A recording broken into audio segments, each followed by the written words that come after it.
ما تفرطش في مراتك، بتحبك لكن خايفه احتويها وما تخسرش. هفرط فيها كوز ذره؟ والله العظيم اطيب منها ما فيه. سيبكوا، انا لما بكون مخنوق وزعلان فبتلاش عشان كان في الطلاق وكان هيبقى وش جامد فبخرج. هي عمرها ما تقول. عارف انا لو طلعت بقى انا مش هتقول لي اخرج من الدار. شفتوا بقى؟ شفتوا كميه الجدعنه والحب اللي هي ليا. بس وعهد الله هي بتبقى عماله غيره. الناس طالعه تكتب رميتك في الشارع، بقى انا رميك في الشارع، بقى انا ترمي مين يابا انت؟ هو وعهد الله ما تعرفوا اللي فيها. دي غلبانه وجدع، فهي خايفه ان الواحد ينزل يعمل حاجه. هي عاوزه تنزل معايا. ده انا بقول لك بروح روما بتبقى عاوزه تحط رجلها على رجلي، هروح ميلان عاوزه تحط رجلها على رجلي، ما تحبش تسيبني لوحدي. عدم ثقه. مش عدم ثقه يعني، اتعلقت بيا. فالناس اللي عماله تكتب الحاجات دي عيب يا اسطى، عيب يا اسطى. انا عاوز انا اقعد في البيت وانام في البيت وامشيها، هي ذات نفسها هتمشي. لو انا قلت لها اخرج روح عند اختك هتخف. فعيب الكلام الكتير.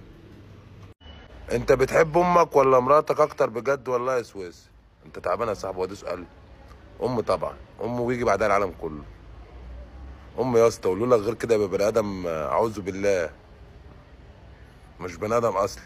امك يابا، امك في كفه والعالم ده كله في كفه. بالله امك هي الحب الوحيد اللي صادق، هي الحب الوحيد اللي مفيش مصلحه. انما الكل بيقول لك انا بقول له بقاء لله.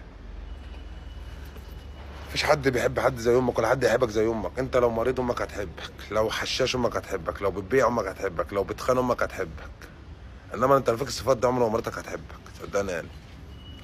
يا جدع انت لو مديت ايدك على امك في يوم من ايام ولا كنت مجنون، امك هتحبك. فحب الام ما بيتعوضش يا اسطى، ما تجيبهاش جنب اي حد. المرة ممكن تتجوز 4، انما الام واحدة ما بتتعوضش.